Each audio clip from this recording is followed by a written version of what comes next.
할렐루야. 드디어 10주가 됐습니다. 제가 늘 강사를 소개하면서 쓰다가 강의를 위해서 쓰는 것도 어색하긴 하지만, 그래서 저는 제일 편한 자리가 이 서울이에요. 제가 지난주까지 5주간 연속으로 토요일마다 춘천에 가서 이렇게 요한계시록을 이렇게 강의를 했는데, 아무래도 우리가 어디 여행을 다녀보면 남의 집이 우리 집만큼 편하지가 않듯이 마음껏 할 수가 없어요. 어떤 분들은 또 어떤 부분이 좀 예민한 부분도 있고, 또 어떤 부분은 신학의 어떤 선입견도 있고, 뭐 이런 다 이 신앙의 안테나들이 있다 보니까 조금 자유롭지 못한데, 여기는 뭐 저한테 시비 걸 사람이 없으니까 마음껏 할 수 있을 것 같습니다. 할렐루야. 우리 또 사모님이 오셔서 더 힘이 많이 납니다. 오늘 우리 해외로 계셨는데, 우리 이 부드러우게 사모님도 계시고 너무너무 아주 제가 준 그 8페이지짜리 양면으로 이제 아마 8페이지 페이퍼 이렇게 요약입니다. 사실은 본문은 안 들어있고 필요하신 분들은 이 계시록 교재가 있으니까 이거 구입하시면은 이 강의를 이 홈페이지에 2년 전에 이 처음부터 끝까지 10주간 강의를 해놓은 내용이 들어있습니다. 한 사람 홈페이지에도 나오고 우리 IMN 그 홈페이지에도 나오니까 거기 가서 이렇게 영상 강의를 좀 들으시면 좋을 것 같아요. 저도 가끔씩 제가 뭐라고 떠들었나 이렇게 들어보는데 그래도 조금 한 2년 전에 좀 더 신선하고 참신할 때가 좋았던 것 같아요. 보니까 좀 더 하나님이 이렇게 업그레이드 시켜주신 것도 있긴 하지만 순수하게 외칠 때가 참 좋았던 것 같아서 그 강의를 가끔씩 이렇게 좀 보내봤는데, 그 10번의 강의에는 본문 강의도 다 나와 있습니다. 오늘 아마 한 2-3시간 한다고 우리가 본문을 다 나갈 수는 없지만 전체 숲을 볼 수 있도록 제가 좀 해드리고, 또 핵심이 되는 그런 뼈대들을 좀 이렇게 잡아드리고, 계시록을 하나님이 어려운 걸 우리한테 이렇게 보여주시지 않거든요. 반드시 깨달을 수 있는 것들을 보여주시고 알만한 것들을 이렇게 나타내 주시는 거지, 하나님이 막 한국 사람들한테 막 히브리어로 막 이렇게 음성을 들려주고 그렇진 않잖아요. 알아듣게 해주시는 거죠. 그래서 성경 계시록 안에서 계시록이 풀어지기도 하고, 또 혹시는 구약의 선지서를 통해서 평행 본문을 찾아가면서 통합적으로 성경을 해석하다 보면요, 계시록이 잘 깨달아지고, 이 계시록을 알고 나면요 너무너무 시원한 게 성경의 결론을 알아버리니까 우리 인생의 마지막, 또 마귀의 최후, 이 세상 나라의 멸망, 하나님의 나라의 도래, 그 나라가 이렇게 예수님의 재림, 이런 것이 다 계시록에서 나오니까 성경의 아주 결론과 완성을 보니까 너무너무 시원하고요. 구약에서 애매했던 선지서의 본문들이 계시록을 깨닫고 나면요 그게 이제 막 알아지는 거예요. 이제 그래서 여러분들이 창세기가 성경의 시작이고 서론이라면은요, 계시록은 성경의 결론이고 완성이기 때문에 이건 너무 중요해요. 오늘날 이 결론을 전하지 않으니까, 이 목회자들이 결론적인 메시지를 안 하니까 성도들이 지금 갈 바를 알지 못하고 분명한 방향과 목적을 잃어버리고, 뭐 이단으로도 치우치기도 하고, 이단도 보면 계시록 가지고 이단 만들잖아요. 여호와 증인이니 신천지니 뭐 다 보면은 요한계시록. 근데 이 책의 연의 말씀을 인봉하지 말라 그랬는데 교회나 주의 종들이 이걸 지금 덮어놓고 있으니까 제일 무서운 신앙이 덮어놓고 믿는 신앙이 제일 무서워요. 성경을 열어놓고 믿어야 되는데 싸울 때도 보면 덮어놓고 대던 사람이 제일 무서운 사람들이에요. 그러니까 성경을 열어서 보라고 이 책의 연의 말씀을 인봉하지 말라 그랬는데 목회자들이 덮어놔버리고 안 가르치니까 성도들은 더 까마득하고, 또 막 이스라엘 학교 가서 계시록 배운다 그러면 그 무슨 그런 총신대학교도 아니고 장신대학교는 그런 학교를 가냐 뭐 그러면서 뭐 계시록 그러니까 그거 조심해야 된다 그러고 막 너무 조심조심 시켜놓으니까요 그게 무슨 아주 무서운 무슨 어떤 책인 줄 알고, 사람들이 계시록에 대해서 공부하는 사람들은 두려워해. 우리 사모님은 계시록에 대해서 마음이 평안합니까? 두렵습니까? 저는 평안해요. 그러니까 진리를 알게 자유함을 얻는 거예요. 계시록을 안 본 사람들이 어렵다 그러고, 꼭 보면 학교에서도 공부하는 사람들이 시험 어렵다 그러지 공부하는 사람들은 시험이 즐거운 거지 공부를 해놨으니까. 근데 계시록을 공부해 보면요 너무 이게 하나님이 얼마나 이게 이 심판이 우리를 향한 것이 아니라 이 세상 나라를 향해서 마귀를 향해서 하나님이 심판하시고 이렇게 재앙을 주신 것이지 교회와 우리 믿는 자들 주의 종들에게 이스라엘 가운데 이렇게 재앙을 주신 게 아닌데 이 본질을 모르니까 그냥 이 두려운 거예요. 무슨 뭐 하늘에서 막 불이 내려오고 땅에 지진이 나고 무슨 뭐 완전히 대접이 쏟아지고 이러니까 뭐 완전히 무슨 핵전쟁도 아니고 이거 무슨 지상에 무슨 대혼란이 오는 거 아닌가 이렇게 생각하는데 그 딱 두 글자로 무식해서 그래요. 무식해서 공부를 안 해서 그래 이게. 신천지 같은 저는 이단들도 보면 자기들이 14만 4천이라 그러는데 계시록을 제대로 공부해보면 이스라엘이 각 지파가 12,000명씩 12지파에 14만 4천에 입맞은 종들이라고 했는데 어디 이방인들이 저 한국 사람들이 자기들이 14만 4천을 벌써 처음부터 딱 틀려버렸어요. 예수님이 감람산에 예루살렘으로 오신다 그랬지 화천에 오시는 것도 아닌데 저기다가 장막성전 짓고 저렇게 한다는 거 벌써는 틀렸는데 교회들은 다 왜 그렇게 그냥 그거 겁먹고 그냥 교회 입구마다 이 포도나무에는 그게 없어서 너무 다행인데 무슨 해골 바가지 같은 무슨 신천지 출입금지 포스터가 하나씩 붙어 있어요. 그 교회들 보면 제가 분명히 이제는 저기 귀신들이 귀신같이 들어오지 그거 붙여놨다고 안 들어오는 게 아닌데 물론 그거 붙여놔야지 나중에 법적인 소송을 할 때 어떤 근거가 된다고 그래서 붙여놓는다고 그러더라고요. 그러니까 그러지 말고 그냥 빛이 비추이면 어둠이 물러가는 건데 왜 어둠을 들어오지 말라 자꾸 그렇게 이렇게 강조를 하고 있냐고요. 이 귀신 쫓는 일의 사역들도 보면요 너무 막 귀신 그러니까 나 같은 귀신이 출석 부르는 줄 알고 다시 들어온다 그러잖아요. 근데 너무 그런 거 치유석 사이를 강조하다 보면요 계속 아픈 사람들만 만들어요. 그냥 아픈 것도 모르고 그냥 예수님 믿고 건강히 살아버리면 그건 너무 가버리는 건데 너무 막 몸이 조금 저리면 이거 암 아닌가 이런 사람들은 암 걸리지만은 저처럼 조금 막 쑤시고 그러면 이거 뭐 그냥 자고는 괜찮겠지 그러고 살아버리면 괜찮아지는 거예요. 이게 신앙생활을 너무 예민하게 하고 너무 막 그냥 어둠에 대해서 세상에 대해서 두려워하고 지금 이 나라들도 그렇게 돌아가고 있어요. 지금 보면은 그 총리 하나 세우는데 지금 저 법석을 떨고 있어요. 내가 정말 박근혜 대통령도 당장 그냥 우즈벡에서 불러가지고 한마디 하고 싶어요. 진짜. 나 같은 사람은 청와대에서 자문으로 부르지도 않아요. 요즘 매일 성경 본문 보세요. 다니엘서잖아요. 다니엘 같은 이 총리가 지금 막 세워져야 되는데 그 다니엘 끌어내리려고 얼마나 그 고관 그 박사들 그 간신뱅이들이 얼마나 고소하고 비방하고 똑같아요. 지금 하고 있는 거하고 그때 메대왕 다리오 얼마나 다니엘이 훌륭한 인물인지 알고 이 사람을 버려서는 안 되는 걸 알면서도 이 사람들 간신뱅이들 막 이런 어떤 이 측근들이 막 하니까 그 못 이겨가지고 결국은 사적으로 해넣어버리잖아요.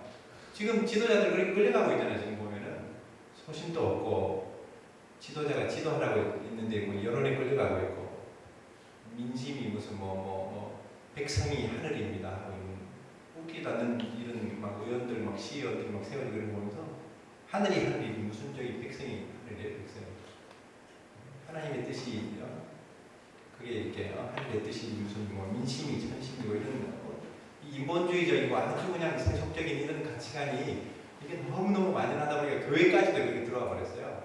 목사님 하나 내보내는 거 아무도 안 해요 사실은. 그래갖고 막 이 교회는 그래도 한 층에서 다행이지 2층에서 예배드리고 1층에서 예배드리고 막 두 팀이 막 따로따로 나눠가지고 예배드리고 예수님도 안 믿는 경찰들도 주일날 출석하고 막 그랬는데 그거 말리로 들었는데 별 기괴한 풍경이 벌어지고 있기 때문에 저는 이 계시록의 혼란이 와야 된다고 생각해요. 반드시 고난이 없으면요 이 성도들이 연단을 받고 정결케 될 수 있는 과정이 없어요. 사실 이게 그 포항제철의 그 용광로에 그 막 쇳덩어리를 넣어야지 그 녹슨거나 그 찌끼들이 다 빠져나오고 이게 아주 순수하게 나오듯이 이게 우리가 좀 이런 이 창세기 심판은 물의 홍수 심판, 노아 홍수 심판은 물의 심판이었지만 계시록은 다시는 물로 심판하지 않는다고 무지개냐고 주셨는데 이제는 불의 심판이야. 불. 보니까 여기 막 나팔 재앙, 막 대접재앙 전부 하늘에서 불이 떨어지고 막 저기 막 바다에 막 이렇게 불덩이가 떨어지고 다 불이야. 불 보니까. 그래서 이런 계시록에 크게 두 가지 목적이 있어요. 여기 제가 계시록의 심판의 목적 그래가지고 거기 이 페이지에 보면 나오는데 거기는 세 가지로 나와 있지만 저는 뭐 간단하게 두 가지만 말씀드리고 싶어요. 계시록의 심판의 목적은 하나님의 심판입니다. 하나님의 공의로운 심판. 반드시 하나님은 죄에 대해서 끝까지 죄인들을 이렇게 하루가 천년같이 천일하고 기다리게 하시지만 반드시 하나님은 이 세상과 바벨론, 마귀에 대해서는 반드시 하나님이 이렇게 처리하시고 심판하시는 것을 보여주는데 이 심판이 어떻게 나타나냐면 3대 7중 재앙으로 나타납니다.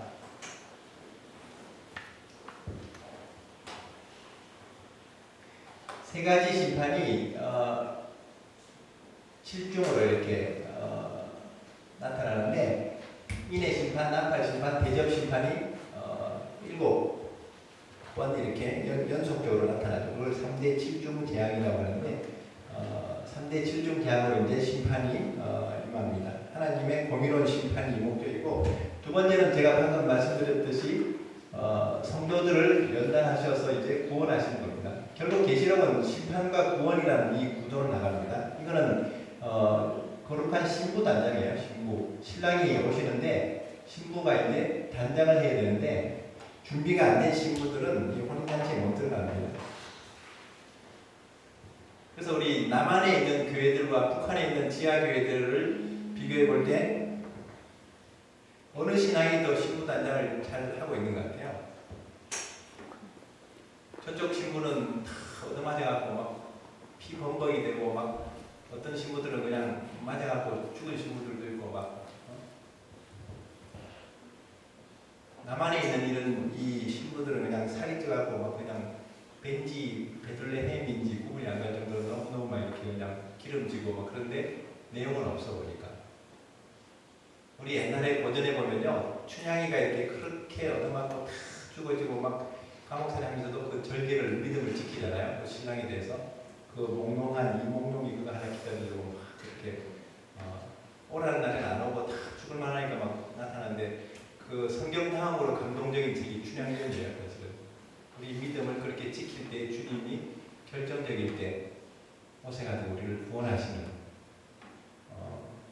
참 신앙들 요즘 우리가 지금 묵상하고 있는 다니엘서 보세요. 다니엘 시대가 바벨론 포로 시대잖아요. 이스라엘 유다가 망하기 몇 년 전에 이제 한 5년 전인가 몇 년 전에 다니엘하고 이렇게 먼저 끌려가요. 여호야김 시대. 유다의 마지막 왕이 시드기야인가? 그러니까 여호야김 시대에 벌써 끌려갔죠 이제. 그거 가지고 거의 70년 바벨론 제국 시대를 다니엘도 거의 한 70년 지내죠. 근데 다니엘이 얼마나 훌륭한 사람이었으면은 그 바벨론 두 왕 느부갓네살, 그 다음에 벨사살은 이제 죽죠 다리오에서. 그 다음 메대 왕 다리오 시대에도 총리로, 그 다음에 페르시아 바사 왕 고레스까지 세 제국의 네 왕을 거칠 정도로 그가 전국을 다스리는 총리라는 것은요. 이건 그것도 변방 저 이스라엘 예루살렘 저런 나라 출신이 그 외국에 와서 그렇게 쓰임 받는 거, 그건 정말 하나님의 역사고 하나님의 또 돌보심인데, 그러니까 세상 제국은 그렇게 흥하다가 망하다가 계속 일어나고 무너지고 하지만 모든 역사를 주관하시고 진행하신 것은 하나님이시라는 것을 보여주고 있는 거죠. 근데 그 다니엘 보세요. 그 왕의 진미를 거절하죠.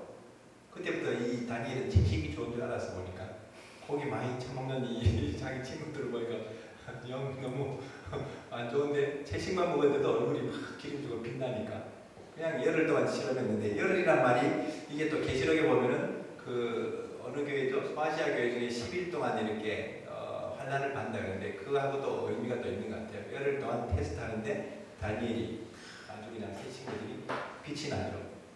그리고 또 한 번은 이제 그 느부갓네살이 금신상을 세워가지고 그 우상 숭배하게 하는데 이게 나중에 짐승에게 경배하게 하는 계시록 시대를 예표하는 거예요. 바벨론 시대, 계시록에 나오는 바벨론, 창세기 11장부터 나온 그 바벨론이 계시록에서 17장 18장에 음녀 바벨론이 무너지는 그 사건까지 지금은 사실은 이 바벨론 세상으로 가고 있어요. 3,500년 전에는 애굽에서 탈출하는 것이었지만 지금은 바벨론에서 탈출하는 출애굽, 출바벨론의 그 시대를 지금 우리가 당하고 있기 때문에 그래서 이 풀무불 속에 막 던져지잖아요. 그 신상이 경배하지 않았다고.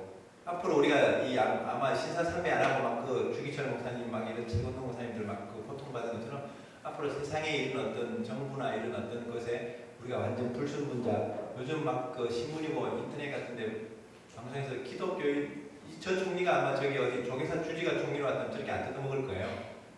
교회 장로니까 저렇게 지금 달려드는 거예요. 지금 저 사람의 능력은 전 뒷전이고 그냥 막 시비를 거는 거예요. 보니까 그 참 이런 걸 보면서 정말 세상은 우리를 미워하겠구나. 정말 경건하게 살려면 핍박을 받는 게 정상이구나. 그래서는 대접받고 환영받는 이런 주의 종들 이거 점점점 이제 구별될 거라고 저는 보는데 그 다음에 나중에는 막 저기 그 사자굴에도 들어가잖아요. 풀무불에 들어갔다가 나중에 또 막 이렇게 그 다리오 왕때 막 그 또 이제 막 너무 뛰어나고 흠도 잡을 것도 없으니까 똑같아요. 보니까 이번 총리를 다른 걸로 검증하는 게 아니라 그 6장을 제가 어제 일단 깜짝 놀랐어요. 하나님의 율법에서 근거를 찾아가지고 저 다니엘을 저걸 저기 흠을 잡아야 되겠다 그렇게 나오는 거예요. 그러니까 저 남부교회 가서 간증한 그거 가지고 이제 KBS가 짜증게 가지고 무슨 옛날에 강훈병 파동 같이 그렇게 만들어가고 지금 저렇게 몰고 가는 건데 저걸 또 저기 국회의원들이고 뭐고 여당이고 야당이 다 같이 입시는 거 보면 정말 정신 나간 사람들이고 그 덕분에 그분 간증 영상을 일주일 만에 11만 명이 봤다 그래요. 하나님은 참 전달을 하고 또 참 똑똑하죠. 그거 1시간 5분짜리 간증을 10만 명이 넘게 봤으니까 은혜 받았을 거 아니에요. 그 본 사람들은 이 총리가 이 국가관이나 이런 어떤 이 가치관이 문제가 있는 사람이 아닌 걸 다 인정한대요.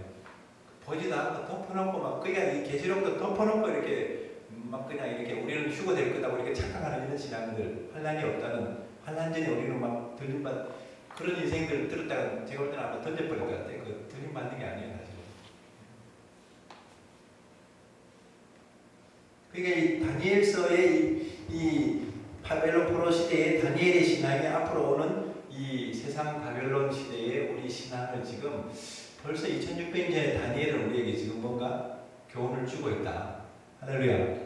다니엘이 그래서 좀 이번에 이 북한의 지하교회도 제가 많이 관심을 가지고 또 이렇게 기도하지만 다니엘의 신앙 이런 신앙들이 앞으로 정말 우리에게 지금 뭔가 하나님이 붙잡게 하시는 거 아닌가. 계시록에 보면요 이 12장에 영적 전쟁이 막 일어나는데 붉은 용이 여인을 막 얼마나 막 처음에는 사내아이를 죽이려고 하는데 사내아이가 이제 막 십자가에서 죽으시고 부활하고 이제 승천해 버리니까 이제 그 여인을 이제 이스라엘 민족과 이제 교회도 나중에 그 막 괴롭히면서 막 공격하는데 막 입에서 막 이 용이 물을 막 강물같이 토해가지고 완전 홍수에 떠내려가 버리려고 막 근데 땅이 갈라지면서 그 물을 삼켜가지고 건져주는 완전히 뭐 얼마나 치열한 영적 싸움인지 이사야에서 보면 나오잖아요. 많은 물이 너를 엄몰을 할지라도 해하지 못하고 불 가운데 너를 또 불이 사르지 못한다. 다니엘 신앙을 그대로 보여주고 있죠. 사실은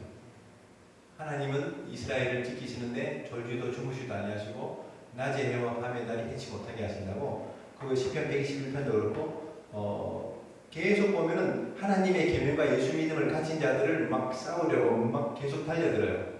희미한 그 신앙들을 이 세상은 시험하지 않습니다. 이미 벌써 자기들이 사로잡고 있는데 정말 믿음을 가지고 깨어있는 사람들, 깨어있는 교회들을 이제 막 시비를 걸 거예요. 얼마 전에 막 사랑의 교회가 막 시끄러워가지고 막 그렇게 하더니 오늘 교회는 우리는 비교적 뭐 평온하다, 뭐 우리는 여기가 좋사오니 하고 막 그랬었는데 이번에 그 총리가 원누리교회 장로님이잖아요. 그러니까 원누리교회도 이제 자유롭게 못한 거예요. 이제. 하나님이 이제 가만 안 놔둬.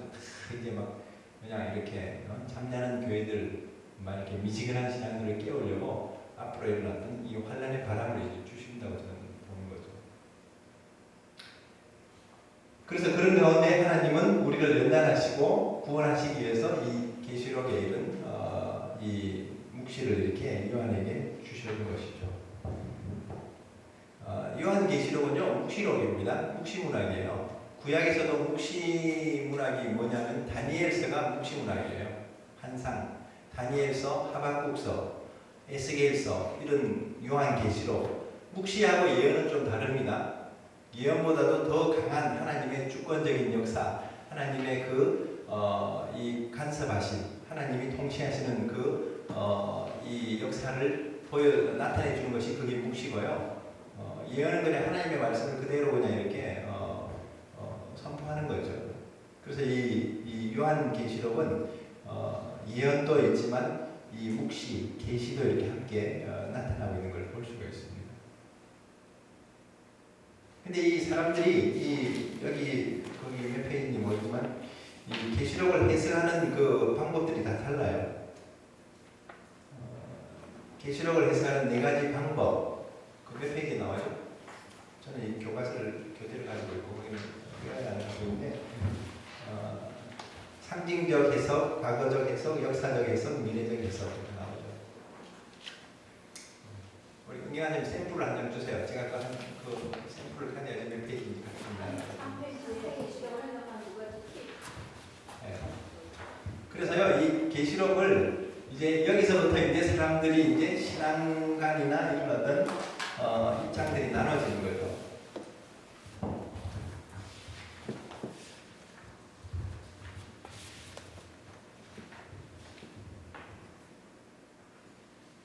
여기 안 나오네. 이 계시록 해석 방법은 제가 여기서 빼먹었군요. 책에는 12페이지에 나오는데 알레고리칼 메서드라고 해서 상징적으로 해석합니다. 이 계시록을 종말에 대한 예언이 아니고 기독교의 선과 악의 이 장기적인 대결 그런 실제적인 그런 어떤 이 역사적인 어떤 미래적인 사건으로 연결하지 않고 그냥 무슨 이솝우화에서 권성징악을 이렇게 얘기하는 것처럼 그런 상징적인 그런 어떤 알레고리적인 해석을 하는데 이건 자유주의 신학자들이 그렇게 보는 겁니다. 왜냐하면 자기들이 이해가 안 되거든. 이 계시록에 나오는 이런 어떤 이 천사의 그런 어떤 모습들이나 또 그 모든 심판의 사건들이 현실적으로 느껴지지도 않고 영적으로 뭐 제가 분명히 얘기했지만 요한은 그 네로 황제부터 해서 63년부터 해서 이 로마의 10대 황제들이 300년 동안 거의 초기 기독교를 완전히 박멸하려고 완전히 그냥 핍박하려고 아주 그냥 황제 숭배 사상 아주 그냥 또 얼마나 막 짓밟았는지 몰라요. 그런 시대에 이 믿음을 가졌으니까 진짜 참 신앙이었고 밤모선에서 그 기도하면서 얼마나 하나님 앞에 엎드렸으면 그 환상과 계시가 항상 보면요 이 묵시는 기도하는 종들에게 오더라고요. 하박국서도 보세요. 그렇게 기도하고 파수도에 서서 하나님 이 세상을 어떻게 이렇게 주십니까? 언제까지 이렇게 합니까? 그럴 때 하나님이 하박국에 묵시를 주셨고 다니엘도 그 막 왕의 조서에 어인이 지친 걸 알고도 하루에 3번씩 여러분들 대통령이 하루에 3번씩 작정하고 기도하는 거 쉽지 않아요. 사실은 담임 목사님도 그냥 새벽기도 나오라 하루 종일 뭐하고 다니는지 잘 모를 수도 있어요. 근데 그 애국 전국을 다스리는 바벨론 제국을 다스리는 그 총리가 그 하루에 3번씩 창문을 열고 늘 기도한다 습관을 줘서 그거 쉽지 않습니다. 그러니까 다니엘에게 그 제국들의 흥망성쇠도 다 보여주시고 앞으로 오는 70일에와 하나님의 나라 종말에 엔타임에 하나님의 나라까지도 다 하나님이 이 묵시를 다니엘에게 주신 거죠. 사실은. 그러니까 이 기도하는 종들 하박국, 다니엘, 요한, 사도 요한 보세요. 얼마나 이 밤모섬에서 그 사도 요한을 나중에 구조를 이렇게 우리가 전해 들어서 보면 낙타 무릎이라고 무릎이 완전 낙타 같은 낙타 얼마나 무릎을 꿇고 있었으면 무릎이 그냥 낙타를 보면 무릎이 이따만해요. 그 자더라고 우리가 좋아한대요. 우리는 한번 이렇게 기도하다가 자면 그냥 다리가 그냥 피가 안 통해가지고 이걸 일어날 수도 없고 뒹굴 수도 없고 막 그냥 한참 씨름하다가 막 나이 들어갈수록 더 피가 안 통하대요. 제가 20대 때 그래도 무릎 꿇고 한두 시간을 버텼는데 39번에서도 다리가 쪄져가지고 그게 그러니까 이 낙타물을 만들면 아예 꺾어야 되는데. 근데 요한이 그렇게 기도한 종이니까 하나님이 그 사랑하는 제자. 저는 그 복음서에서 그걸 깨달았어요. 어디 나오죠? 예수님이 제자들에게 여기 있는 자 중에 하나님의 나라가 임하는 것을 볼 자가 있다 그랬잖아요. 그 부분이 나는 이해가 안 가는 거예요. 인자가 다시 오고 뭐 하나님 나라에. 근데 이 제자들 다 죽을 텐데 어떻게 하나님 나라를 보는가? 그 요한을 그거 하는 말이었어요. 나중에 보니까 요한이 예수님의 재림과 하나님의 나라가 이렇게 이루어지는 것을 그 요한 계시록을 통해서 이제 보잖아요. 본문상에서 그걸 예수님이 이제 그걸 말씀하셨다는 게 그 계시록을 알고 나니까요 성경의 난의 구절들이 신약이고 구약이고 깨달아져가 있는 거죠. 근데 이 상징적으로 생각하는 사람들은 기도도 안 하고 그냥 머리만 굴리고 앉아 있으니까 이게 지금 깨달아지냐고 이게 지금.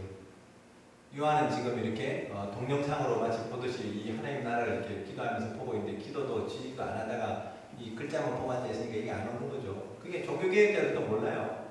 이 루터도 이렇게 보다가 이게 무슨 수수께끼 같아. 무슨 계시록의 숫자가 이렇게 많이 나오냐. 666도 나오고 7교회 무슨 뭐 7나팔 뭐 숫자가 한마디로 모르겠다고 이렇게 루터도 덮어버리고 존 켈빈도 종교개혁가 존 켈빈도 모든 창세기부터 주석을 다 썼는데 계시록은 주석을 못 썼어요. 1장, 2장, 3장까지는 쓰다가 4장부터는 답이 안 나와. 이 세상 나라가 아니라 하나님의 보좌에서부터 이 천국 세계가 이루는 것에 대해서는 이 감이 안 오는 거야. 그 여러분들 아무리 신학적으로 뛰어나고 아무리 성경 공부를 해도 이 성령으로 이렇게 깨닫지 못하면요 안 열리는 거예요 사실. 그러니까 요즘도 뭐 대리 10인이 666이 그거 가지고 막 어느 교회는 뭐 아무 문제 없다 어느 교회는 그거 666인가 조심해라 그러는데 누가 막 저한테 막 질문 오더라고 무슨 얘기냐고. 그러니까 이게 그냥 이렇게 이성적으로 자꾸 이렇게 아는 수준에서 붙들려고 하니까 이건 상징적인 해석도 나오고 과거적인 해석이 나오는데 이건 뭐냐면 그 로마 시대 때 그 유대교와 이 교회 또 로마와 교회의 이런 어떤 투쟁에서의 이 승리 이런 것으로 그 당시에 그런 어떤 역사적인 상황으로 제한해버리는 것이 과거적인 해석입니다. 그러니까 이 네로 황제의 핍박을 지금 묘사하는 것이다. 이런 이 계시록의 핍박이 그 다음에 콘스탄틴 황제 때에 기독교가 국교되면서 모든 예언은 성취가 됐다. 뭐 이런 식으로 이렇게 막 넘어가 버리는 이런 해석들. 계시록의 이런 해석의 이런 어떤 방법들이 좀 차이가 있죠. 그 다음에 이 세 번째 해석이 역사적인 해석입니다. 사실은 이 해석이 요즘은 많이 팽배해져 있는데 요한 시대부터 종말까지 기독교 역사 속에서 발생한 중요 사건들에 대한 이야기로 본다. 그러니까 지금 무슨 얘기냐면 사도 요한 시대 2000년 전부터 지금 우리가 사는 이 교회 시대 2000년 동안에 이루어진 역사로 보는 거다 이 말이에요. 사실은. 그래서 대부분 보면요, 뭐 말탄자들 이런 거 해석할 때 보면은 흰 말탄자들은 로마 캐톨릭의 역사다, 교황이다. 그 다음에 뭐 붉은 말 탄 것은 공산주의다. 다 붉은 깃발 들고 막 이렇게 전쟁하잖아요. 붉은 말 전쟁. 그 다음에 검은 말, 이 경제 기근 공황, 경제 공황이다. 그 다음에 청황색 말, 그걸 이슬람의 역사로 보는 사람들도 있고 또 무슨 뭐 죽음이니까 뭐 이런 어떤 뭐 전쟁에서 이제 죽임을 당하는 그런 걸 보기도 하고. 그렇게 해석하다 보면 무슨 오류에 빠지냐면 벌써 일곱인의 재앙은 지나가고 있다고 이렇게 해석하는 거죠. 지금은 첫째인, 둘째인, 셋째인은 다 지나가고 지금 아마 한 다섯째인 정도, 뭐 순교자의 그 기도가 하는 그 상면 정도. 어떤 사람은 또 뭐 몇째 나팔까지 불려졌다 뭐 이렇게 얘기도 하고 뭐 여하튼 복잡해요. 근데 성경은 전체 통으로 이렇게 볼 수 있어야 되는데 다니엘서 9장에 보면은 분명히 제가 마지막 장에 여기 보면은 이런 70일에 다니엘서 요한계시록 비교 도표에서 70일에가 나와요. 여기 보면은 다니엘서 9장에 예루살렘 성이 중건 명령을 받을 때부터 7일가 지나고 그러니까 느헤미야가 성벽을 재건하는 그 시기를 말하는 거죠. BC 445년 예루살렘 성이 중건되면서 49년 동안 이제 중건되고 그 다음 62일에 7일이라고 표현하는 것이 여러분들 유대인들의 사상은 7일이니까 7이잖아요. 1에도 7일이거든요. 7일인데 7일이 돼야 되는데 유대인들은 7이 이렇게 겹쳐질 때는 이걸 1로 보냐고 년으로 보는 그 히브리적인 사고예요. 이게. 그래서 7 7일에 그러면 49년으로 보는 것이 이게 성경적인 해석이죠. 그러니까 7일에가 지난다는 것은 느헤미야 성벽 재건이 49년, 7일에 49년. 그 다음에 성벽이 중건되고 나서 또 기름 부음 받은 자가 오신다 그랬는데 예수님이죠. 그때 그 62일에 62 곱하기 7 하면은 아마 400 몇 년이죠? 400 무슨 423년인가? 여하튼 그 정도 이제 이렇게 또 62일에가 지나면 그러면 7일에 62일에가 지나니까 69일에 70일의 예언 중에서 다니엘서 9장의 70일의 중에서 한일회가 남았잖아요. 이 마지막 한일회가 지나면 사실은 그리스도의 왕국, 천년왕국이 이루어지고 예수님이 오시는데 마지막 한일회가 바로 임하지 못한 것은 유대인들이 메시아를 저버렸기 때문에 예루살렘이 버림을 받습니다. 이스라엘이 2000년 동안 이제 이 고난받는 역사가 시작되고 유대인이 넘어짐으로써 이방인들에게 구원의 은혜가 임했다. 그래서 교회 시대, 은혜의 시대, 이 2000년이라는 그 틈이 생기면서 마지막 한일회가 7년 대환란이라는 그 마지막 한일회의 이런 재앙으로 이렇게 유보가 된 거죠. 그러니까 이런 성경을 70일의 그 관점과 이 계시록의 이런 어떤 이 재앙, 하나님의 심판 구도로 볼 때는 지금 인이 열렸고 이런 어떤 나팔이 불려지고 이런 역사적인 해석을 하는 것은 그 구도가 맞지 않습니다. 그래서 제가 여기 도표에 보면은 교회 시대 2000년 지나고 나서 마지막 한일회가 이제 대환란이 시작되는 것은 인이 첫째 인이 열리고 둘째 인이 열리면서부터 이제 일어나는데 왜 이런 오해를 하게 되느냐면요. 예언에 대한 그 해석의 차이입니다. 예언은 이중성이 있습니다. 역사적인 예언이 미래적인 예언으로 나타나게 됩니다. 반드시 하나님의 말씀은 그 당대에도 역사적인 그 시대에도 이루어지지만은 앞으로 오는 시대를 반드시 예표하는 미래적인 계시, 역사적인 계시와 미래적인 계시를 포함하고 있는 것이 하나님의 예언입니다. 그러니까 로마 시대 때 그 핍박과 그 고난이 앞으로 오는 짐승 통치 시대 마지막 한일의 환란 시대를 우리에게 예표해주는 그런 사건으로 나타나는 거죠. 우리나라 일제 시대 때 그 신살 참배 우상 숭배가 결국은 보여주는 바가 있는 거고 히틀러의 그 홀로코스트 이 대학살이 그게 앞으로 오는 이 교회와 이스라엘을 이 세계 나라들이 얼마나 이렇게 핍박하고 죽이게 되는지 그런 걸 지금 북한에 지금 저렇게 공산주의로 말미암아 정치범 수용소니 이런 어떤 이 전쟁으로 또 가난으로 저렇게 죽어가는 저 고통의 저 상황들을 보면서 하나님을 떠났을 때에 또 저런 이 세상에 이런 나라들이 지배하고 독재자들이 저렇게 적그리스도 같이 일어나서 저렇게 할 때 얼마나 고통을 받는지 그걸 우리에게 지금 뭔가 하나님이 예표해주고 있는 이런 것이 다 모이고 전쟁도 기근도 모든 이런 핍박도 모여서 이제 마지막 환란 시대에 적그리스도와 거짓 선지자가 짐승 통치 시대를 만들어간다면 이건 말할 수 없는 상상을 못하는 고통이죠 사실은. 그게 저는 역사적인 해석으로 머물지 않습니다. 여기에 이제 많이 주장하는 대표적인 사람들이 그 부천의 그 서달성 목사님 같은 분들이에요. 알베르토 그 신부가 저기 검은 예수의 그 캐톨릭에서 핵심한 신부가 똑백하는 그걸 만화로 그린 알베르토 시리즈라는 그 만화책에 보면 말탄자들 막 다 나와요. 그게 제가 얘기했듯이 이 이슬람이다, 공산주의다, 뭐 다 이렇게 역사적으로 이제 해석해 보이죠. 또 하나 이제 김종철 감독이 이렇게 제3성전의 그 이렇게 배경이나 그 모든 그 연구 자료로 막 CD도 팔고 하는 그 얼빈 백스터라는 그분의 그 종말관이 바로 역사적인 해석입니다. 그래서 이걸 다 지금 말탄자들 캐톨릭으로 보고 공산주의로 보고 막 이렇게 들어가고 있죠. 그러나 저는 이 네 번째 미래적인 해석으로 이제 봐야 된다고 보는 겁니다. 이 다니엘서를 통해서 70일에 대한 이런 예언을 이렇게 우리가 통합적으로 볼 때에 1장에서 3장까지는 요한 당시의 그 일이고 4장부터 22장까지는 아직 성취되지 않은 미래적인 예언으로 역사적인 예언으로 본다는 거죠. 미래적인 예언적인 사건으로.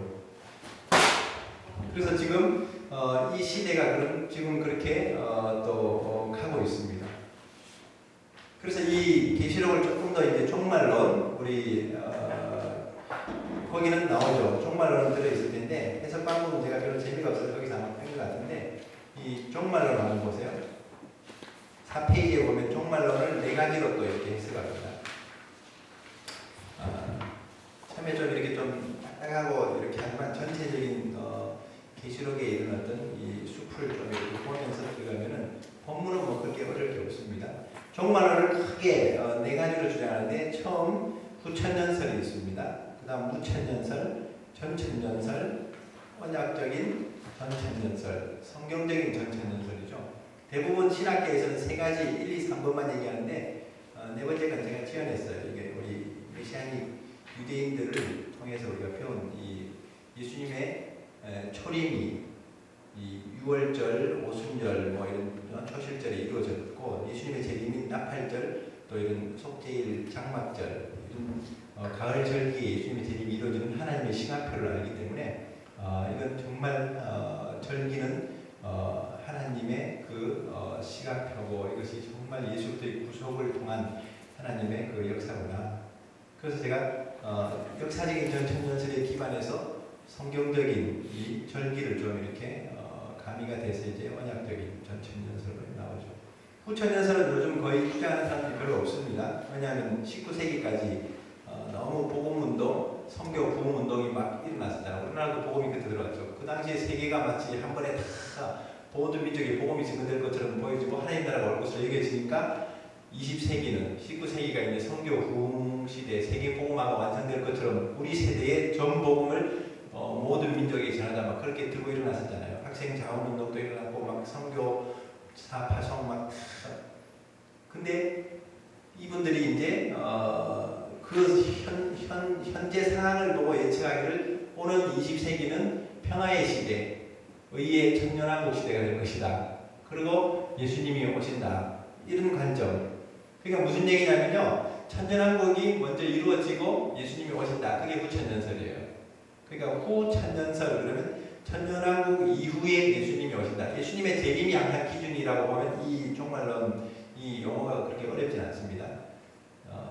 천년왕국 이후에 예수님 재림이 온다. 그래서 후천년설인데 근데 이들의 기대와는 전혀 반대로 세계 평화 시대 20세기가 평화와 의의 천년왕국 시대가 될 줄 알았는데 20세기가 시작되자마자 러일 전쟁이 1905년에 터지죠. 세계 1차 세계대전 1914년, 2차 세계대전 1939년, 6.25 전쟁, 중동 전쟁, 베트남 전쟁 계속 전쟁이 터지니까 이게 평화의 시대가 아니라 전쟁의 시대가 되어버리니까 자기들의 예측이 틀리는 거죠. 우리가 아는 유명한 조나단 에드워드나 찰스 하지 이런 복음 전도자들이 다 이걸 주장했는데 지금은 이미 20세기가 지나고 21세기로 사니까 이 주장은 거의 들어갔습니다. 생각해서 10명 중에 9명이 주장하는 게 그 다음입니다. 무천년설이에요. 무천년설이 뭐냐면은 계시록 20장에 나오는 천년왕국은 상징적인 표현이고 다가올 천년왕국은 없다. 한마디로 천년왕국이 없다. 그래서 무천년설이에요. 지금 2000년 교회 시대, 이 시대가 은혜의 시대고 예수 그리스도의 이름으로 승리하는 천년왕국 시대라고 주장하고 있어요. 이 사람들이 빼먹은 게 하나 있는데 결정적인 게 천년왕국의 20장에 들어가면 사단이 무저갱에 갇혀 있어야 되는데 지금 사단이 탈출해가지고 막 온통 돌아다니면서 지금 어두움으로 덮고 있죠. 지금 이런 현상들은 좀 설명할 수도 없고 오늘날 이 개혁교회, 장로교, 감리교 무슨 뭐 이런 신학교들 대부분 이게 무천년주의를 주장하고 있습니다. 이분들이 결정적으로 이렇게 나간 이유가 뭐냐면요. 초기에 우리나라 기독교에 복음을 전해줬던 이 선교사들, 미국 선교사들 역사적 전천년설을 우리에게 환란을 통과한다고 가르쳐줬어요. 천년왕국이 예수님 재림 이후에 이루어진다고 문자 그대로 천년왕국이 있다고 이렇게 가르쳐줬는데 또 신학의 아주 거목인 박형용, 박윤선 박사 이런 정통신학의 이 두 거목은 다 역사적 전천년설을 가르쳐줬는데 이 사람들이 오늘날 미국으로 이렇게 유학을 갔다 오면서부터 서양의 이런 어떤 신학의 영향을 갖고 오더니 이 무천년설을 가버리고 또 하나 결정적인 원인은 이스라엘을 깨닫지 못하니까 이스라엘이 없으니까 이제 이들이 지금 교회가 영적인 이스라엘이고 불신자들만 이 환란에 들어가고 환란 전에 사도요한처럼 사장에서 교회가 휴거한다 이런 식으로 이렇게 해석하는 것이 이제 나오죠. 이 신앙에 이른 어떤 이 구원 문제는 아닙니다. 이것은. 근데 이 종말 신앙에 이른 어떤 깨어있는 이런 가르침들이 없다 보니까 오늘 교회가요 다 지금 라오디게아 교회 수준이에요. 에베소 교회 수준입니다. 처음 신앙도 열심도 잃어버리고 뜨거운 것도 없고 시원한 것도 없고 그냥 미지근해져 있는 이게 이제 이게 너무너무 지금 이게 저는 이 요한계시록을 강의하고 다닌다는 사람들 중에서도 이거 자랑하듯이 무천연설을 가르치길래 언제 한번 만나면 내가 멱살을 좀 잡고 싶어요. 이게 무슨 감당치도 못할 저런 어떤 주장들을 하고 다니는지 여러분들 우리가 전도할 때 불신자들에게 지옥이 있다, 천국이 있다 그거 이렇게 나중에 복음 전하다 보면 천국 지옥이 있는 걸 우리는 아는데 그 사람들은 모르니까 무지하니까 그냥 믿으라고 막 이렇게 하는데 저 사람들 고집 피우고 안 믿다가 나중에 죽었는데 죽은 게 끝이 아니라 막 언덕거리니까 지옥이 있다. 그럼 얼마나 충격받겠어요. 그래서 지금 환란이 있다고 이렇게 했다가 나중에 설사 환란이 없으면 그냥 본전이라도 던지지만 환란이 없다 그래가지고 환란을 당해보세요. 그 신앙 배도하고 넘어지지 그 견딜 수 있겠어요? 성경에 보면 계시록 안에도 환란에서 나오는 성도들이라고 분명히 얘기하고 있고요. 불이 섞인 유리바다를 건너서 모세의 노래, 어린 양의 노래를 부른다고 다 나오고 있어요. 그리고 이 환란을 면해준다는 그 개혁개정 성경의 잘못된 번역 거기에 지금 쏘아가지고 문자에 쏘아 있는데 그 원어에 보면은 이 환란 때에 너를 지켜주겠다 그런 표현을 갖다가 이 개혁개정에는 환란을 면하여주겠다, 면제해주겠다 이런 식으로 해석해 놓으니까 다 지금 넘어가는 거예요. 나는 그래서 우리 한국 성서공회, 대한 성서공회인지 한국 성서공회인지 무슨 이런 공회들을 다 잡아야 되지. 공회들 성경책 팔아보고 그냥 배만 불리고 앉아가지고 이 번역도 제대로 못하고 킹제임스 번역 이만도 못하게 번역해놓고 그걸 가지고 지금 제가 가끔씩 얘기하잖아요. 주기도문 단어 번역 못하는 사람들이 성경을 번역하고 앉아있어요. 주기도문에 나오는 그 동정녀 마리아 그러고 앉아있어요. 오교회만 마리아가 무슨 동정녀 마리아가 우리 사모님 마리아가 동정녀입니까? 동정녀라는 뜻이 뭔지 아세요? 동정녀는 영원한 처녀를 동정녀라 그래요. 마리아는 제가 알기에는 아줌마예요. 아줌마. 예수님 넣을 때만 처녀였었고 그 외에는 예수님 동생들도 넣고 그랬잖아요. 근데 마리아 숭배사상에 나온 게 동정녀라는 그 명칭인데 그걸 동정녀라 쓰고 있어요. 요즘 우리 밴드에 들어가고 올려놨다가 막 서로 막 비난하는데 요즘 교회마다 이렇게 부활절이나 뭐 어디 뭐 요즘 보니까 뭐 복음학교도 막 그런 거 앉아 있는데 이렇게 그냥 이렇게 옷을 걸쳐놨잖아요. 이게 그 두루마기처럼 이렇게 이게 사실 캐톨릭에서 나온 거예요. 이게 M자 마리아 그 십자가래 이게 이걸 갖다가 색깔 바꾸고 막 무슨 색깔 막 바꾸고 부활절에도 뭐 바꾸고 이번에 그 어디도 뭐 무슨 교회도 이렇게 해서 그거 했다는데 이번에 WCC 할 때도 이게 마지막 날 폐회 때가 뭔가 이거 십자가를 이렇게 걸었는데 이게 마리아 십자가를 의미하는 거예요. 캐톨릭이 온 교회가 이제 교황이 오니까 WCC 운동하면서 교회들마다 이제 이걸 확산시켜가지고 아마 교황을 맞이하도록 아마 이런 캠페인하는 차원의 하나의 그 어떤 사인이라고도 뭐 얘기하는데 계속 듣다 보니까 더 기분 나빠 보니까 이게 교회들이 걸림하고 내가 볼 때는 이거 일부러 예수님한테 이게 제의로 그래야 될 것 같아. 이게 다 문제야 이거 보니까. 동정이라는 거 표현 안 해요. 분명히 주기도문 할 때 처녀 마리아에게 나시고 우리는 이렇게 고백할 줄 알았는데 그걸 동정녀 마리아에게 나시고 이렇게 고백하고 앉아있어요 지금. 저도 이스라엘 학교에서 제가 한 3년 전부터 외쳤는데도 그 교회 가면 계속 그러고 앉아있어요. 왜 그렇게 용기들이 없는지 모르겠어요. 저는 막 제가 가진 성경이나 찬송가마다 동정녀 쓰는 거 딴 애들 꺼버려요. 그리고 처녀 써놔버리고 처녀 마리아에게서 난 것이 성령으로 밑에서 난 것이지 어떻게 동정녀고 그 패션 오브 크라이스트 그 영화도 고난 받으시고 예수님이 그 정말 아픔을 당하시고 죽으시는 그 장면은 감동이 오지만요 마리아가 굉장히 진지하게 마치 그 아들을 막 이렇게 막 모성애를 가지고 막 하는 그런 이런 어떤 장면들이 가끔씩 일어나는 그건 굉장히 기분 나쁜 장면이에요. 그 멜 깁슨이 캐톨릭 그거였잖아요. 그 영화 찍고 그 사람 실족해가지고 자살할 뻔했었는데 겨우 이제 막 살았는데 예수 그 역할 맡았던 사람들은 얼마나 그 주인공은 얼마나 신실하게 사는지 몰라요. 그러니까 십자가를 몸으로 접어야지 그냥 이렇게 그냥 드라마로 만드는 사람하고 그 차이가 있는 것 같아요. 그래서 이 그 처녀 마리아 그 다음에 그 표현에 보면 또 이제 저기 빌라도에게 고난을 받으시고 빌라도 아래에서 사실은 고난을 받은 거지 빌라도가 고난을 준 게 아니죠. 유대인들이 사실 그렇게 한 거고. 그 다음에 그 예수님에 대해서 또 하나 틀린 게 있어요. 그 뭐라 그랬죠? 외아들 그 표현이 나오잖아요. 저기 사도신경에 보면 외아들이라는 표현이 틀린 거고 독생자가 맞는 거예요. 독생자. 하나님의 독생자지 외아들이라는 표현들 그런 표현들을 자꾸 쓴다는 것이 자꾸 혼란을 주고 있어요. 그리고 마지막 뒷부분에 가면은 거룩한 공회와 그렇게 나오는데 그건 영어 성경에 보면 캐톨릭 처치로 나와 있어요. 공회.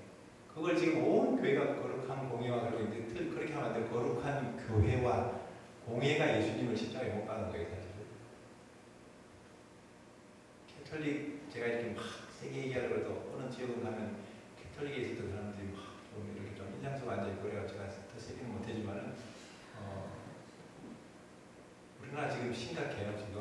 지금도 이렇게 심각한데 8월달에 그 8월 15일인가 8월 며칠에 교황이 들어온 날이 마리아 탄생 기념일이래요. 그때가 그걸 딱 맞춰서 한국에 완전히 이제 막 교황님이 오시네 그래가지고 완전히 그냥 그거 완전히 강명의 천사예요. 그거 아르헨티나 검은 예수의 수장 출신이에요. 지금 교황이 굉장히 저 사람 겉으로는 막 말을 부드럽게 하고 막 저렇게 막 사람들한테 평화를 얘기하지만 저거 거짓 사도고 거짓 평화주의자인데 이제 좀 실체를 좀 알아야 돼요. 그러니까 이런 어떤 결정적인 그런 그 사도신경이나 이런 주기도문도 제대로 이렇게 그 번역 못하면서 성경을 얼마나 성실하게 번역했을까 의심이 할 수밖에 없어 사실.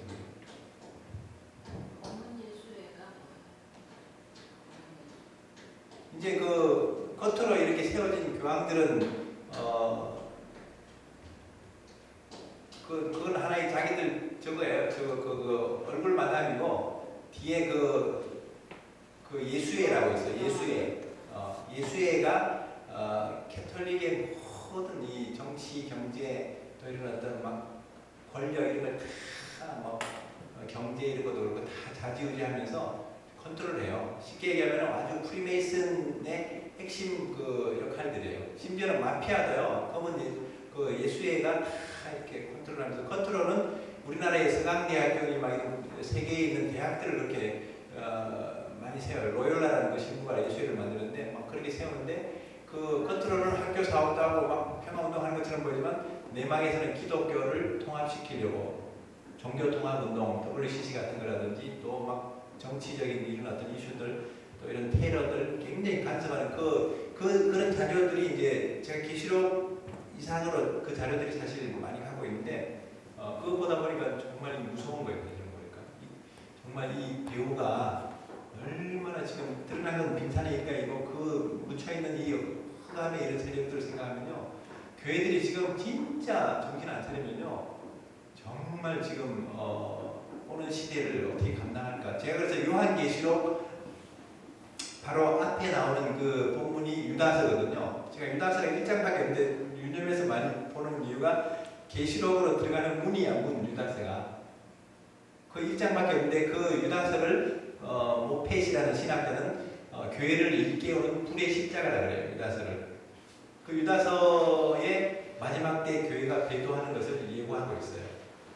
거기 보면 가만히 교회에 들어온 거짓 교사들, 선지자들 그러면서 막 거기 막 몰려다니고 그냥 거기서 막 성령 없이 행하고 막 육체를 다 행하고 그냥 거기에 나오는 그 계시록에 나오는 그 발람의 교훈 또 저기 무슨 저기 그 니골라당 이세벨 그거 이제 예고하고 있어요. 보면은 그러면서 이제 이 마지막 때 성령 안에서 기도하고 하나님의 사랑으로 자기를 지키고 지극히 거룩한 믿음으로 자기를 건축하지 않으면은 다 넘어지는 거예요 이제. 그래서 저는 유다서가 굉장히 저는 아주 계시록의 인문이 아닌 거예요. 너무너무 중요하게 보고 있죠. 거룩한 신부 단장을 마지막 때 성도들의 신앙 자세를 유다서에서 딱 분명히 교훈을 주고 그 다음 계시록으로 이렇게 들어가요. 하나님이 이거 성경 배치한 순서도 보면 그냥 맞춘 게 아니라 다 이렇게 이유가 있는 거죠. 그래서 오늘 이제 계시록을 너무너무 안 가르치는 것도 문제고, 그리고 이걸 무천년으로 지금 이게 상징으로 풀고 이걸 무슨 뭐 완전히 그냥 그대로 성경을 문자 그대로 이렇게 받아들이고 영적으로 이렇게 그걸 받으려고 하진 않고 자기들이 못 깨달으면 그냥 그걸 덮어버리는 거예요. 이스라엘 하나님이 버렸고 회복된 이스라엘에서 간직도 없고 교회가 이스라엘이고 영적으로 이렇게 구원받은 14만 4천 같은 것도 이 사람들이 해석하는 거 보면요. 구약의 12지파, 구약 성도들을 대표하는 12지파, 신약 성도를 대표하는 12사도, 12 곱하기 12 곱하기 구원의 만수 1000, 그래가지고 14만 4천. 이 완전히 무슨 영적인 수학을 만들어가지고 막 이렇게 막 그래놓고 구원받은 사람들의 총수가 14만 4천이다. 다 상징으로 풀어요. 이게 상징으로 푸니까 이 천연왕국도 그냥 상징이지 실제적인 천연왕국은 없다 이렇게 보는 거예요. 자기 신학에 다 속는 거죠 사실은.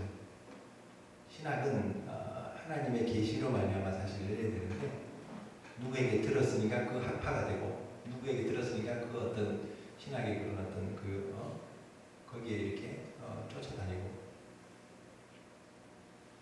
그러나 이 전천년설은요, 교회 시대, 지금 교회 시대인데 교회 시대 끝에는 반드시 7년 대환란이 있고 그 후에 7년 대환란 그 마지막 나팔에 예수님의 재림이 나타나고 동시에 천년왕국이 성경에 말씀하고 있는 그대로 문자 그대로 실현된다. 이게 역사적인 전천년주의고요. 전천년에서도 두 가지가 나눠지는데 예수님의 공중 재림과 더불어서 성도의 휴거가 된다. 한마디로 환란을 통과한다고 보는 것이 역사적 전천년이고 환란 전에 휴거한다. 이게 세대주의 전천년입니다. 대표적인 교회들이 순복음교회, 침례교회 이런 교회들이 조영기 목사님 이런 그 계시록 강의에 보면 전부 다 환란 전주으로 나와요. 오늘 순복음교회들이 처음에는 뜨거웠다가 지금 저렇게 지금 혼돈이 빠진 게 사실은 종말론이 약간 좀 이렇게 벗어나 있어요. 그러니까 이게 구원 문제는 아니지만은 우리 신앙이 끝까지 잘 살려가는 문제고 최후의 승리를 얻는 문제고 이기는 신앙의 이런 어떤 문제이기 때문에 이게 중요합니다. 그래서 이 세대주의, 물론 세대주의의 장점은 이스라엘이란 그 실체는 인정하기 때문에 그건 감사하죠, 세대주의가. 그러나 이스라엘은 환란에 들어가고 교회는 휴거된다 이렇게 가르치니까 그게 문제죠 사실. 이스라엘이 안 그래도 지금 2000년 동안 고통을 받고 고난을 받는데 마지막 7년 환란에도 이스라엘만 남겨두고 교회는 휴거한다 그러니까 이거 얼마나 지금 안타까운 일이에요. 근데 보세요. 우리가 여기 뭐 목사님들도 계시고 여기 사모님들 계시지만 목회를 해보면 알잖아요. 성도들이 이렇게 잘 좀 이렇게 양육이 돼가지고 건강하게 즐거이 서로 이렇게 막 섬기고 따르고 하면 얼마나 행복한 목회입니까? 근데 막 10년이 돼도 제자리를 하고 있고 정말 그냥 시집갈 때가 다 됐다니 철도 안 들어있고 이러면 얼마나 부모가 속이 터지겠어요. 그런 딸들은 결혼해가지고 아기를 낳아봐야지 우리 엄마가 나를 놓을 때 얼마나 고생했고 지지도 말 안 듣는 그 20살 먹은 딸을 한번 키워봐야지 자기도 얼마나 말을 안 들으니까. 그러니까 이게 겪어보지 않고 연단이 되지 않으면 절대 이렇게 알 수가 없어요. 그러니까 예수님이 나를 따라오려면 자기를 부인하고 자기 십자가를 지고 따르라고 말씀하신 것은 반드시 자기 십자가가 없는 신앙은 주님을 알 수가 없는 겁니다. 자녀가 부모가 되고자 않고서는 부모의 마음을 알 수 없듯이 주님의 길을 따라보지 않고서는 주님의 마음을 알 수가 없어요.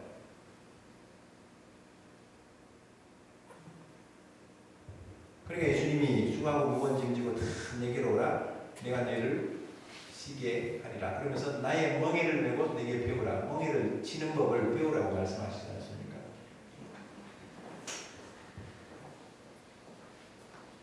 그래서 이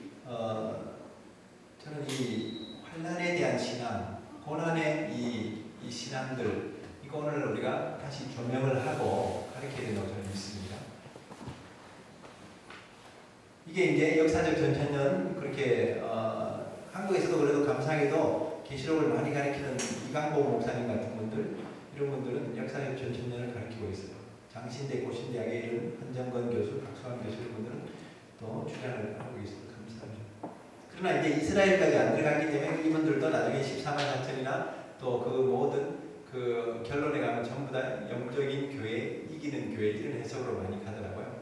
근데 이제 이 성경적인 전천년설, 언약적인 전천년설로 우리가 이제 들어가서 보면은 역사적인 전천년설과 대동소이합니다. 그러나 예수님의 그 오심, 예수도의 오심이 토라에서 말하고 있는 이스라엘의 절기, 하나님의 절기와 밀접한 연관이 있다고 가르치는 것이죠. 그래서 이 예수님의 초림, 봄의 절기, 유월절, 정확하게 3500년에 유월절에 죽임을 당한 그 사건, 그 시간, 그날 정확하게 예수님이 2000년 전에 막 저기 요한복음 7장 같은 데 보면요, 그 초막절에 막 사람들이 잡아 죽이려니까 예수님이 예루살렘에도 안 나가고 피해 다니세요. 왜냐면 그날 죽으시면 안 되겠죠. 하나님의 예언이 6월절에 죽임을 당하시는 분이기 때문에. 그 정확하게 예수님은 그 때를 아시고 이렇게 움직이셨죠. 죽임을 당하셨죠. 6월절에. 초실절에 부활하셨고 부활의 첫 열매가 되셨고 오순절에 모세가 이 십계명 토라를 받은 그 저기에 오순절에 성령으로 이렇게 임하셨던 것을 볼 수 있습니다. 성경을 이렇게 창세기부터 계시까지 공부를 진짜 해본 사람들은요, 하나님이 대충 이렇게 천지 창조하실 때도 6일 동안 너무 보면 첫째 날, 둘째 날, 셋째 날 지은 것이 넷째 날, 다섯째, 여섯째 날과 연관이 되잖아요. 그러니까 그게 다 보면 노아냐 모세냐 이렇게 다 보면 이 계시록까지 올 때 다 보면 이게 다 하나님이 지금 어떤 좌표를 정하시고 어떤 시간표를 정하시고 방향 그 일하시는 그게 다 보면 일맥상통하지 그냥 막 주먹구식으로 하나님 일하시는 게 아니거든요. 그러니까 저는 예수님의 오심이 이렇게 정확하게 절기를 따라서 이렇게 오셨다면 예수님의 재림도 분명히 계시록에도 나팔 불 때 하나님의 나팔 소리와 함께 천사들과 강림하신다 그랬잖아요. 그러니까 나팔절에 오시는 거예요. 나팔절에. 우리가 지금 거의 가을에 지금 추수감사절하고 뭐 성탄절하고 지금 난리법석 떨 때가 아니라 나팔절, 이 초막절 이런 절기들, 초막절이 천연한 거거든요. 영원한 한식으로 들어가는 나팔절에 예수님의 재림이고 이 그 속죄일이 뭐냐면 이스라엘 민족이 대속죄하고 회개하는 민족적인 회개하는 그런 날이 이제 속죄일이라고 연결되죠. 그러니까 이게 이 절기가 이렇게 중요하니까 우리 IMN이나 우리 한사나이나 이런 메시아닉 교회들은 이 절기를 지키는 거예요. 매년 3번씩. 제가 여기 절기도 해놨잖아요. 매년 3번씩 출애굽기나 신명기 보면 하나님이 나오라 그랬잖아요. 6월절, 오순절, 초막절. 이게 뭐냐면 6월절은 바깥 뜰에서 이제 그 오순절은 성소로 들어가고 초막절은 지성소로 들어가는 이 성전 개념하고도 같이 연결돼요. 성막하고 너무너무 이게 지금 성경은요, 이건 영적인 이런 과학이 있을 수가 없을 정도로 너무 놀라워요. 누가 한번 시편 103편 7절 한번 읽어주세요. 103편 7절. 제가 오늘 시편의 이 말씀보다가 너무 참 은혜가 되는데 103편 7절.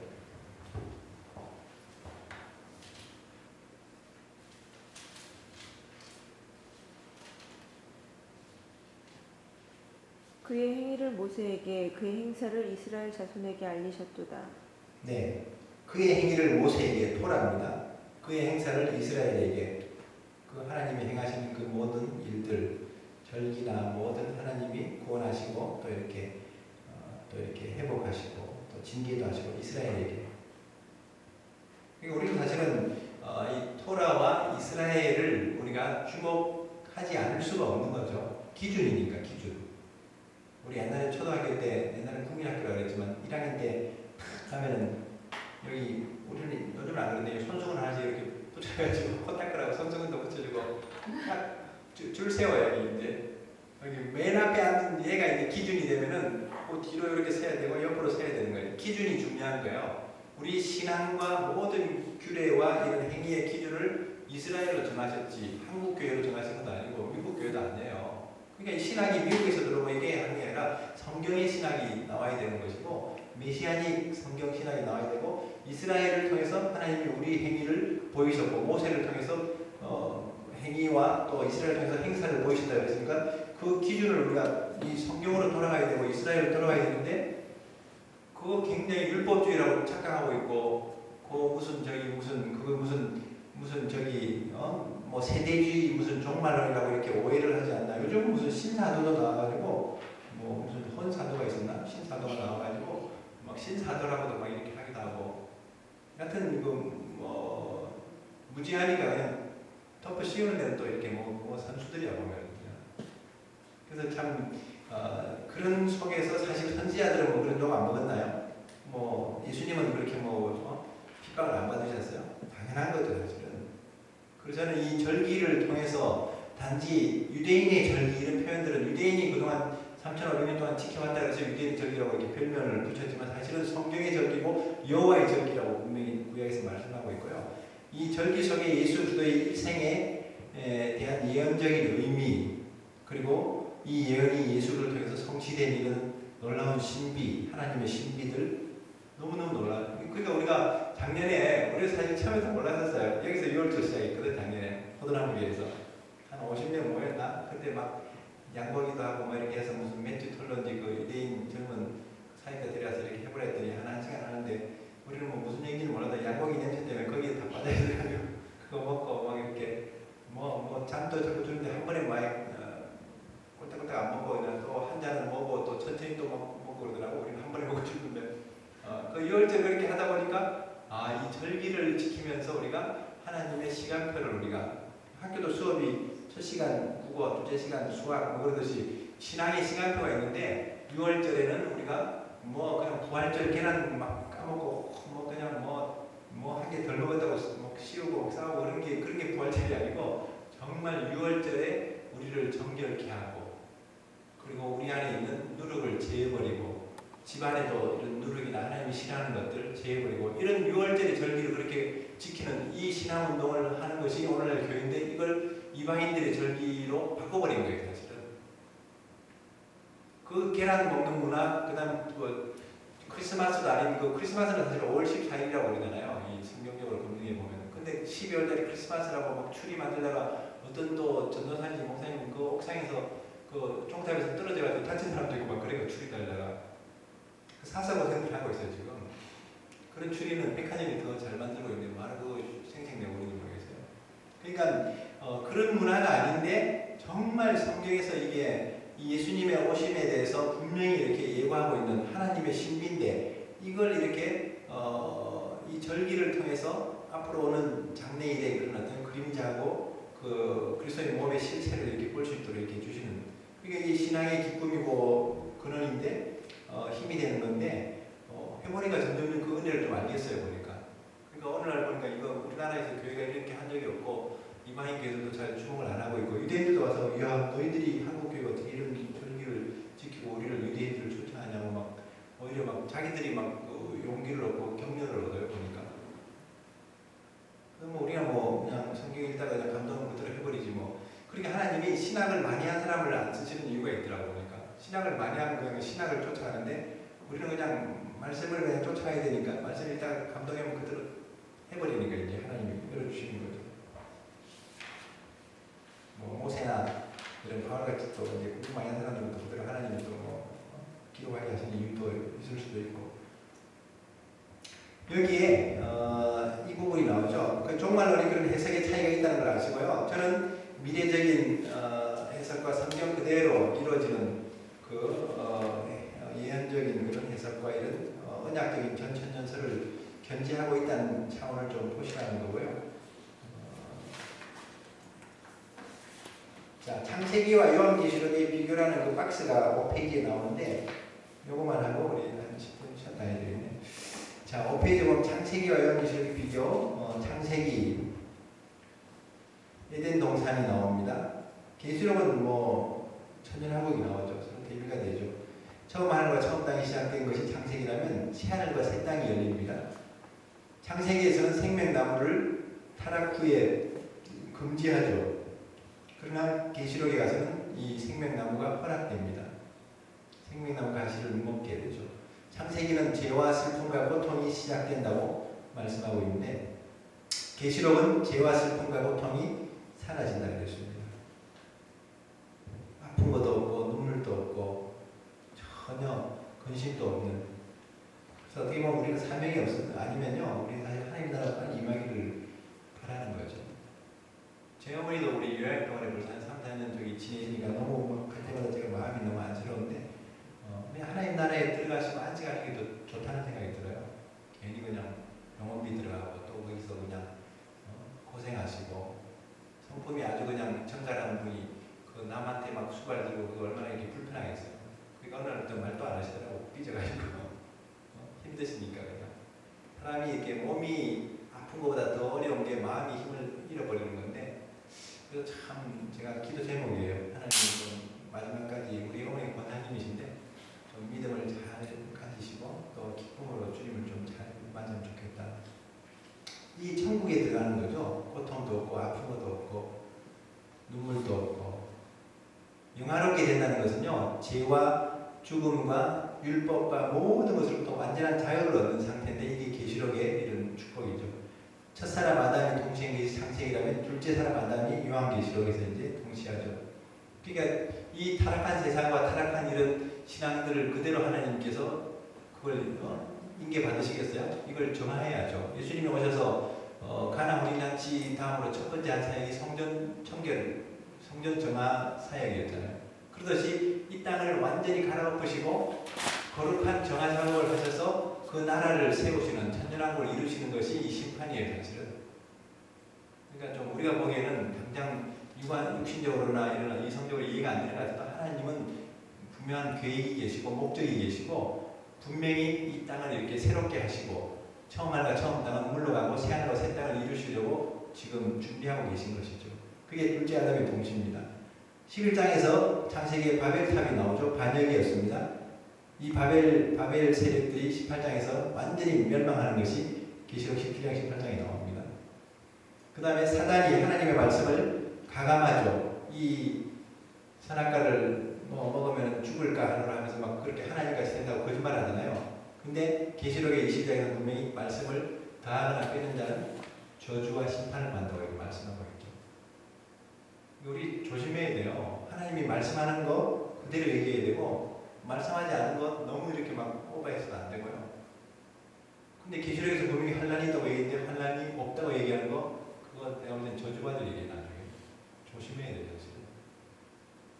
모르면 그냥 가만히 안 가리키고 있는 게 낫지 괜히 막 무슨 천년왕국이 없다 뭐 하다 이런 식으로 떠들고 다니는 사람들 내가 볼 때는 아마 저거 혼날 거예요. 나중에 이제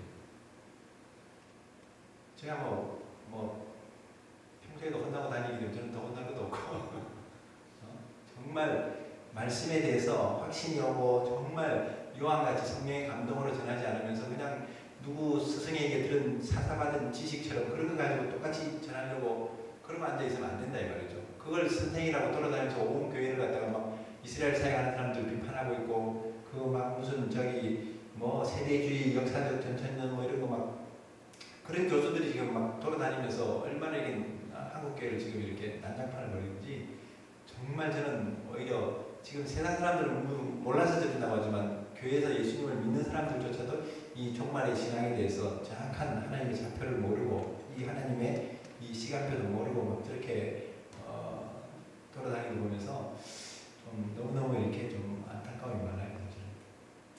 만물이 시작되었고 만물의 종말이 이제 되는 것이 계시록과 이렇게 비교가 되죠. 이거 한눈에 딱 보니까요, 야 창세기와 계시록이 이렇게 비교가 되고 대조가 되는 걸 이렇게 알 수가 있습니다. 자, 그럼 우리 잠깐 한 10분, 15분 좀 쉬었다가 우리 다음 시간 좀 나가겠습니다.